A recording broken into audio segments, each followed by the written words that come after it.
Supreme court ने 25 जुलाई 2025 को film Udaipur files पर रिलीज पर रोक लगाने से इनकार कर दिया।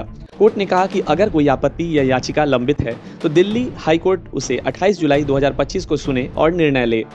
कन्हैयालाल हत्याकांड पर बनी फिल्म उदयपुर फाइल्स का कोर्ट का निर्णय आ चुका है। सुप्रीम कोर्ट का आदेश इस प्रकार है। फिल्म में कुछ बदलाव किए जाएंगे। केंद्र सरकार ने फिल्म के कुछ हिस्सों यानी 6 जगह बदलाव में जरूरी संशोधन की सलाह दी थी, जिसे लागू करना अनिवार्य माना गया है। इन बदलावों में कुछ डायलॉग, डिस्क्लेमर और संदर्भ को लेकर निर्देश दिए गए हैं ताकि किसी समुदाय की छवि खराब न हो। निर्माताओं ने सभी कानूनन बदलाव स्वीकार करते हुए कहा कि फिल्म अब 8 अगस्त 2025 को सिनेमाघरों में रिलीज की जाएगी। कोर्ट ने स्पष्ट कर दिया कि सरकारी या फिर सेंसर बोर्ड के निर्देश और कानून के अनुरूप बदलाव होने के बाद फिल्म की रिलीज पर स्थायी रोक नहीं लगाई जा सकती। ये विवाद किस चीज का है? चूंकि फिल्म कन्हैयालाल हत्याकांड पर आधारित है, इसे लेकर कई याचिकाएं दायर हुई थी कि इससे सांप्रदायिक भावनाएं भड़क सकती हैं। सरकार और सेंसर बोर्ड के नियमों के बाद कोर्ट ने सभी पक्षों की सुनवाई के बाद रिलीज की इजाजत दे दी। उदयपुर फाइल्स अब आवश्यक बदलावों के साथ 8 अगस्त 2025 को रिलीज होगी। सुप्रीम कोर्ट ने रिलीज रोकने से इनकार कर दिया है और सिनेमाघरों में फिल्म दिखाने की अनुमति दे दी गई है, बशर्ते सभी बदलाव कानून व सरकार के निर्देश अनुसार किए जाएंगे। आइए चलते हैं उदयपुर फाइल्स यानी कन्हैयालाल हत्याकांड फिल्म की पूरी कहानी विस्तार से।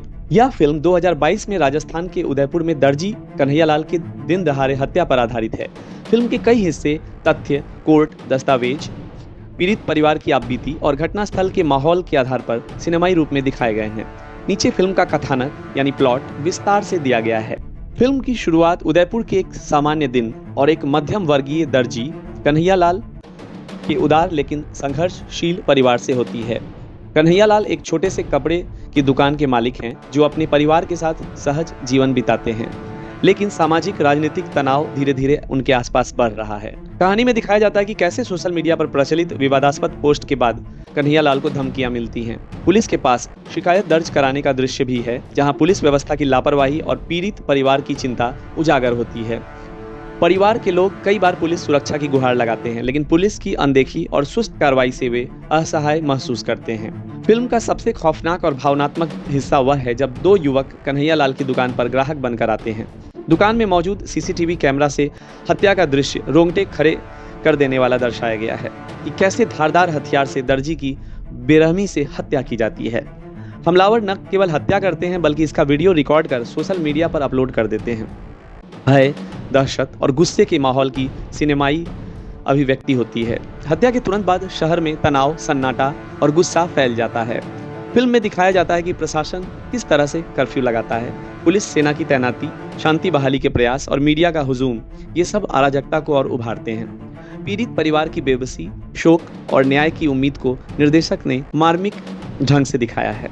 एनआईए की जांच टीम की एंट्री और केस को आतंकवाद से जोड़ना, पुलिस द्वारा आरोपियों की गिरफ्तारी, पूछताछ और उनके संबंधों के उजागर होने के दृश्य, हमलावरों के पीछे आतंकी संगठनों की कथित भूमिका और कट्टरपंथी विचारधारा का विस्तार बारीकी से दिखाया गया है। फिल्म में मीडिया की चकाचौंध, डिजिटल सनसनी और अफवाहों को बेबाक दिखाया गया है। कई बार मीडिया ट्रायल और असली पीड़ा को हाशिए पर जता दिया जाता है। राजनीतिक हस्तक्षेप, हिंदू मुस्लिम समुदायों में बढ़ता संदेह और जनता के बीच उबाल का सिनेमाई प्रदर्शन, परिवार को मिल रही धमकियों, सामाजिक बहिष्कार और सुरक्षा की कमी भी दिखती है। मामले की सुनवाई, कोर्ट में बहस, गवाहों की पेशी और संविधान, कानून व मानवता के प्रश्न उठाए गए हैं। फिल्म के अंत में न्याय प्रक्रिया, पीड़ित परिवार की लड़ाई और समाज के सामने खड़े सवाल, क्या सिर्फ कानून से न्याय संभव है या सामाजिक मानसिकता भी बदलनी होगी? फिल्म एक मार्मिक संदेश पर समाप्त होती है। धर्म, राजनीति या कट्टरता के नाम पर किसी की जान लेना न्याय नहीं है। कानून और इंसानियत का सम्मान होना ही सच्चा समाधान है। उदयपुर फाइल्स केवल एक हत्या की वारदात नहीं दिखाती, बल्कि समाज में बढ़ती असहिष्णुता, सिस्टम की सीमाएं, संवेदनाओं की हत्या और आम आदमी की सुरक्षा और न्याय हेतु जद्दोजहद को बेबाक रूप में दिखाती है। अंत में यह फिल्म हर दर्शक को सोचने पर मजबूर करती है कि क्या हम वाकई एक सभ्य और न्यायप्रिय भारत की ओर बढ़ रहे हैं?